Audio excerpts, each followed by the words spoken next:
If you watched wrestling in the 90s, you probably remember these two words: suck it! Back then, Triple H used to be the very antithesis of authority, a rebel, a badass, a degenerate. But fast forward to today, and Hunter has traded his spandex for a fancy new title as the Chief Content Officer of the WWE. He's the brains behind the new era, shaping the future of the squared circle. From crotch chops to corporate wizardry, from King of Kings to the Boss, this is Triple H's rise to power in WWE. The year is 1995, and the wrestling world is ablaze.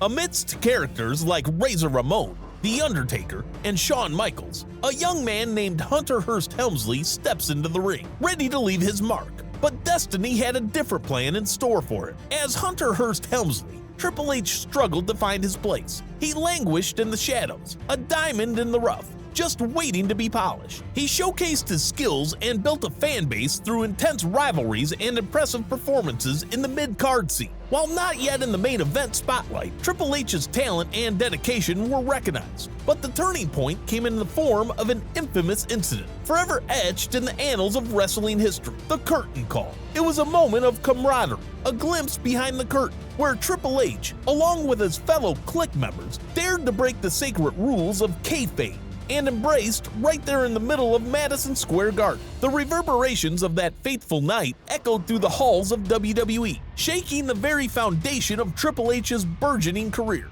The fallout was swift and severe, with Hall and Nash leaving for WCW and Shawn Michaels being Vince's favorite at the time. The target was on Triple H's back. Stripped of his momentum, his dreams seemingly shattered, Triple H found himself plummeting into the depths of obscurity once more. Even his planned 1996 King of the Ring was scrapped, leading Steve Austin to take this honor instead. Helmsley saw his place on the card drop every day, and stars like The Rock and Stone Cold took his place. By the time 1997 rolled around, it seemed like Triple H had finally served his sentence and emerged victorious at the King of the Ring, defeating Mankind in the finals. Adding fuel to this fire was the introduction of his fierce bodyguard, Chyna, who became more than just a partner in the ring. They quickly became an item off-screen as well. As their alliance grew stronger, Triple H, Chyna, and their real-life best friend Shawn Michaels formed the notorious group known as Degeneration X. These rebels of the squared circle were a constant thorn in the side of authority figures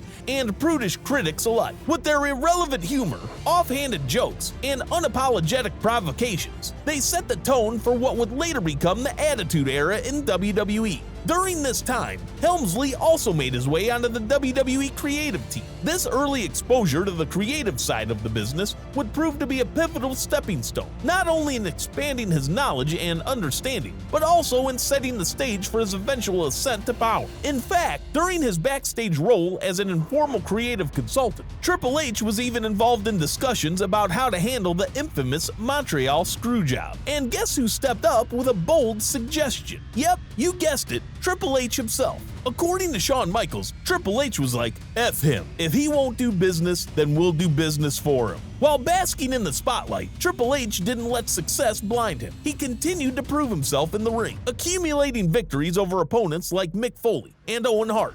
However, despite his accomplishments, he still found himself living in the shadow of HBK Shawn Michaels. The frustration began to dissipate when a heartbreaking injury forced Michaels to retire in early 1998, paving the way for Triple H to take the lead. Seizing the opportunity, Triple H rebuilt DX with himself at the helm, surrounding himself with new allies like his old Clique buddy X-Pac, as well as the New Age Outlaws, Billy Gunn and Road Dogg.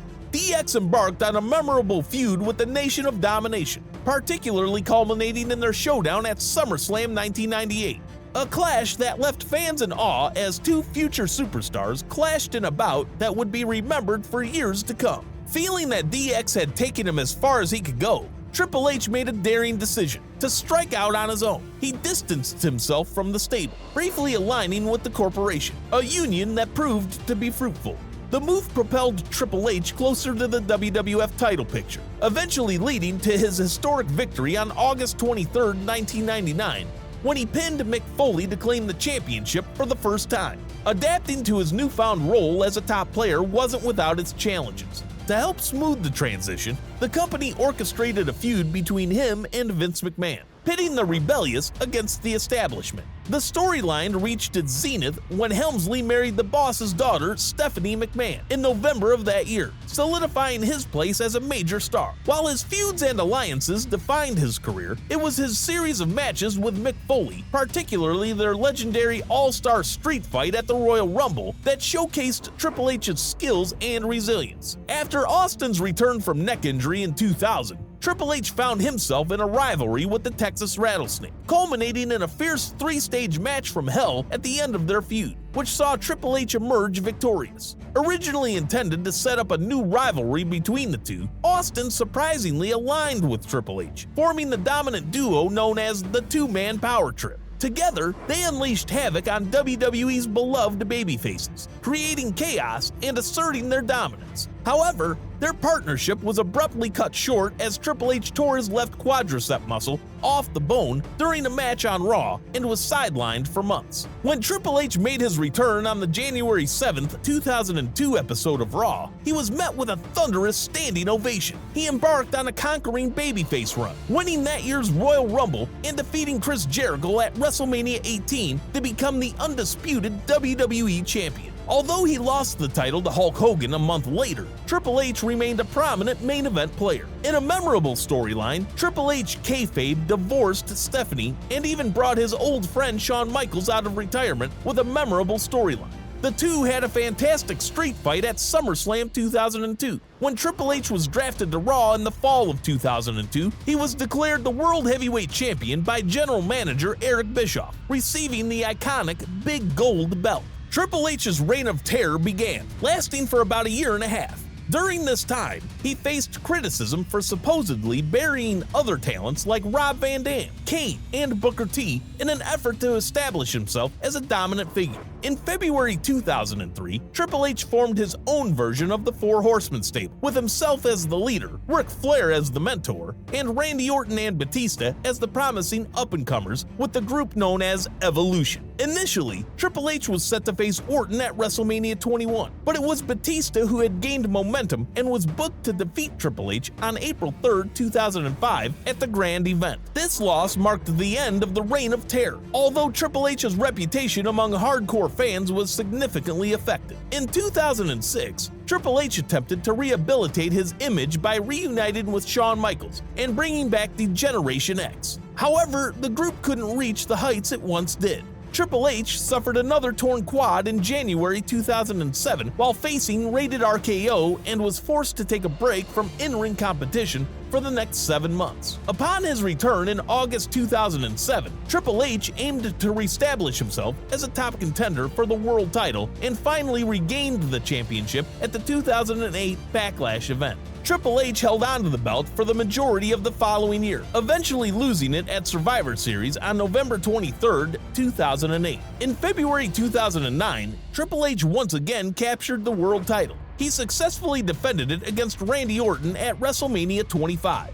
After this, Hunter took on more of a part-time role and would only make appearances for big pay-per-views. In 2011, he was appointed as the WWE's Chief Operating Officer, COO. This promotion solidified his rise to power within the company, as he assumed a prominent role in day-to-day operations, strategic decision-making, and talent development. As COO, Triple H played a crucial part in shaping the future of WWE. He spearheaded the development and expansion of WWE's developmental territory, NXT, which transformed into a highly respected brand in its own right. Under Triple H's guidance, NXT became known for its emphasis on in-ring competition, storytelling, and a more intimate alternative wrestling experience. The brand's success not only provided a platform for emerging talent, but also changed the landscape of the modern WWE product, influencing the presentation and style of main roster programming, and bringing stars like Seth Rollins, Sami Zayn, Kevin Owens, Charlotte Flair, Becky Lynch, and many more to the forefront. Although he became more focused in his corporate role, Triple H still had occasional memorable matches. Notable among them were his encounters with The Undertaker at WrestleMania 27 and 28.